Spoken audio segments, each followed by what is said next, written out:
बताई थी मेरा नाम शानी है। तो फ्रेंड्स, ये बिजनेस तो बहुत अच्छा है, बहुत खूबसूरत है। हम पहली बार यहाँ पर आए थे तो हमें उतना भरोसा नहीं था, जबरदस्ती को लेके आए थे, पर वहाँ से हमारी शुरुआत हुई। बहुत अच्छा बिजनेस है और हम कुछ दिन पहले, एक हफ्ता हुआ, घूमने गए थे और ये सब कुछ हुआ मेरे हस्बैंड को मैं हेल्प करने की वजह से। तो आप भी कर सकते हैं ऐसा, और अपना बिजनेस है, दोनों करने से बहुत अच्छा बढ़ जाता है बिजनेस। और कुछ दिन से हम, पहले मैं आपको बताई थी, हम लोग बहुत दिन पहले कहीं फंक्शन में कहीं पर भी नहीं जाते थे, मगर अब ये 1 साल से हम फंक्शन में जाना शुरू करे हैं और सब लोग बोल रहे हैं जल्दी आ जाओ, शादी मिली। तो बहुत अच्छा लग रहा है, बहुत अच्छा, और हम लोग को बहुत अच्छी इज्जत मिल रही है वहाँ से। हम लोग पहले तो बहुत परेशानियों में थे, मगर अब तो बहुत अच्छा है। और हमारे बच्चे भी, पहले लोग कपड़े लेने के लिए, कुछ खरीदने के लिए बहुत कष्ट इंतजार करना पड़ता था, मगर वो इंतजार अब नहीं है, तो वो हो चुका है पहले भी।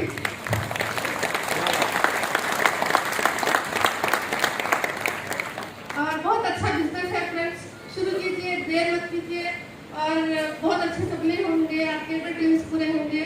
Thank you mister.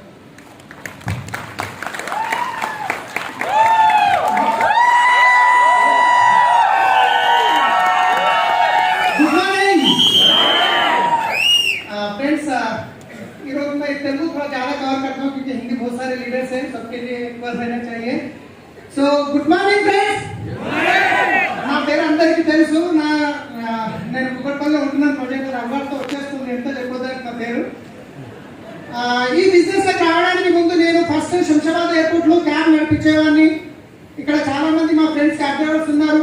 మా శ్రీనివాస్ సార్ వెహికల్ నెంబర్ 32, నా పేరు 044, ఇక్కడ 732. ఇట్లా వెహికల్ నెంబర్స్ తీసుకుంటే పేరుతో నిలబడి మేము. సో ఆ క్యాబ్ డ్రైవర్ చేస్తూ తర్వాత నా మైండ్లో ఒక ఆలోచన వచ్చిన ఒక కార్ తీసుకొని ట్రావెల్స్ బిజినెస్ స్టార్ట్ చేశాను. ఆ ట్రావెల్స్ బిజినెస్ స్టార్ట్ చేసి ఒక్కొక్కటి ఒక 40 అటాచ్ వెహికల్ నడిచేటివి. ఈ బిజినెస్ కి ముందు నేను ఏముండే, ఆ బిజినెస్ తర్వాత ఏమైంది అనేది ఒక 3-4 నిమిషాల్లో చెప్పడానికి ప్రయత్నం చేస్తాను.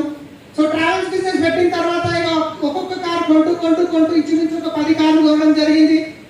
బిజినెస్ బాగా నడుస్తుంది, బిజినెస్ బాగా పెద్దగా పెంచవచ్చు అనే ఉద్దేశంతో ఒక 24 లక్షలు అప్పు చేసి 10 కార్లు కొన్నాను. మంచిగా నడుస్తున్న టైంలో మనకు ఓలా క్యాబ్ అనేది రావడం వల్ల బిజినెస్ అంతా అప్ అండ్ డౌన్ అయిపోయింది. కొనేప్పుడు ఒక్కొక్క వెహికల్ 3 లక్షలు పెట్టి కొన్నాను. అమ్మేటప్పుడు ఒక్కటి అమ్మితే 50,000 గిట్ట తీసుకోలేదు, బఠానీలు అమ్మినట్టు అమ్మవలసి వచ్చింది. తిరిగి చూసుకుంటే 24 లక్షలు అప్పు, 70,000 ఇంట్రెస్ట్, నెలకి కట్టాలి. ఇక్కడ కూర్చున్న వాళ్ళు ప్రతి ఒక్కరు ఏదో ఒక ప్రొఫెషన్ లో ఉన్నారు.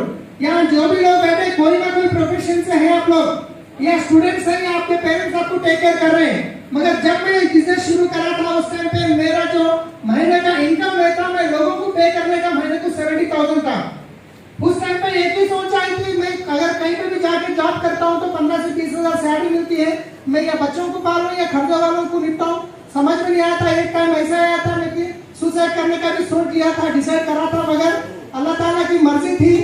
मेरे बच्चों की शक्ल याद आ गई, फिर डिसीजन को ये करके, पर जब मतलब डिसीजन को छोड़ दिया. जब वेस्टेज हमारे ग्रेट अपलाइन, जिनके पास मैं उनके घर की गाड़ी चलाता था, एम्बेसडर कार चलाता था, उनके भाई के पास, उनके भाई के भी 2 पैर एक्सीडेंट में चले गए थे, उनके पास मैं गाड़ी चलाता था.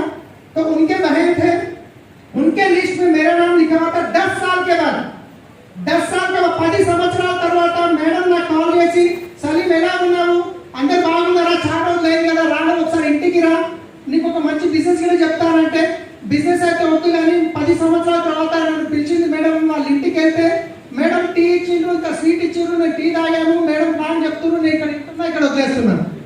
ఎందుకంటే ఇలాంటి బిజినెస్ చాలా వచ్చినాయి కదా. ऐसे बिजनेस बहुत सारे देखे हैं, मगर लकीली फिर सेकंड टाइम फिर मैडम फोन करके हमारे जो ग्रेट अपलाइन कुलकर्णी सर को लेके हमारे ट्रैवल्स के आर्टिस्ट पे आके प्लान बताए, उसका प्रोडक्ट यूज करा, समझ में आया, मीटिंग्स में बुलाया, मीटिंग गया. फिर ऐसे गोकरण मीटिंग हुआ था जो दिल्ली में.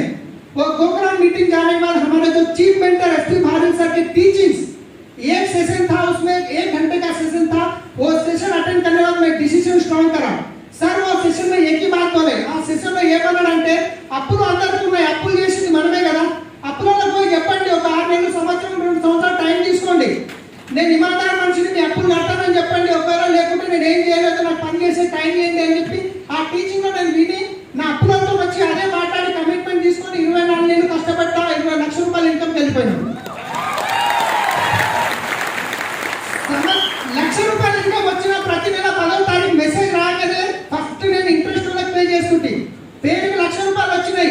ఇంట్రెస్ట్ గూగుల్ పే చేసి గంట లోపల అకౌంట్ మొత్తం చూసుకుంటుంటే అకౌంట్లో పైసలు లేవు.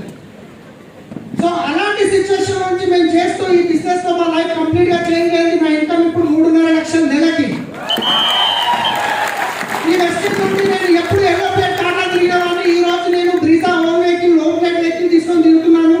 ఏ హోటల్లో అయితే కస్టమర్లని మనము హోటల్ తాజ్ కృష్ణ హోటల్ కి చాలా మందిని కస్టమర్ తీసుకుపోయి దించాను అక్కడ వాళ్ళని. కానీ అదే హోటల్లో వెళ్ళి మేము 10,000 బిల్ అయింది, అక్కడ అన్నం తిని వచ్చినాం. సో లైఫ్ ఎక్కడ నుంచి ఎక్కడ చేంజ్ అయింది. लाइफ कहां से कहां बदल गया है फ्रेंड्स. एक ही है, आज जो भी आप ये मीटिंग में आपको बुलाए हैं वो है आपकी सक्सेस के लिए सोच रहे हैं. उनका हाथ पकड़ लीजिए.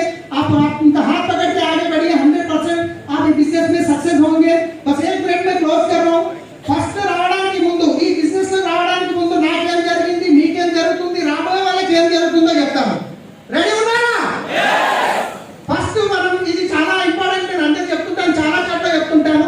ఎప్పుడైతే మనం ఈ బిజినెస్ లో ప్లాన్ వింటామో ఫస్ట్ అనుమానంతో స్టార్ట్ అవుతుంది.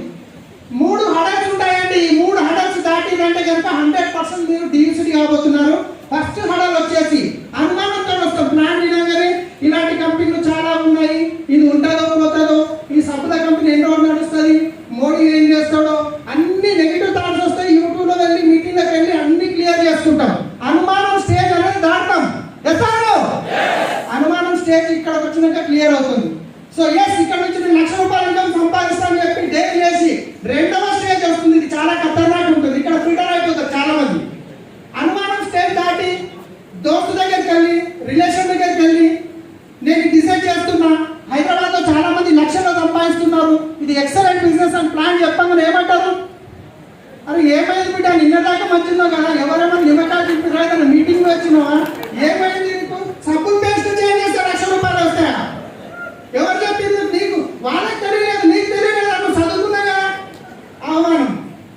అప్పుడు అనిపిస్తుంది అవసరమా నాకు ఇది, ఏదో చేస్తున్నా కదా, నడుస్తుంది కదా, అనవసరంగా వాళ్ళ మాటలు వచ్చి వీళ్ళతో మాటలు. అవమానం స్టేజ్ ఇది. మీరు మీటింగ్లకు వచ్చి ఈ స్టేజ్ దాటిరు అనుకోండి, 3వ స్టేజ్ సన్మానం స్టేజ్. అనుమానంతో వస్తాము, అవమానం జరుగుతుంది, సన్మానం జరుగుతుంది. ఇప్పుడు నాకు సన్మానం స్టేజ్ లో ఉన్నాం ఫ్రెండ్స్. इस बिजनेस में करना कुछ भी नहीं है. अपलाइन को पूछो कैसे, डाउनलाइन को बताओ ऐसे, बीच में कमाओ पैसे.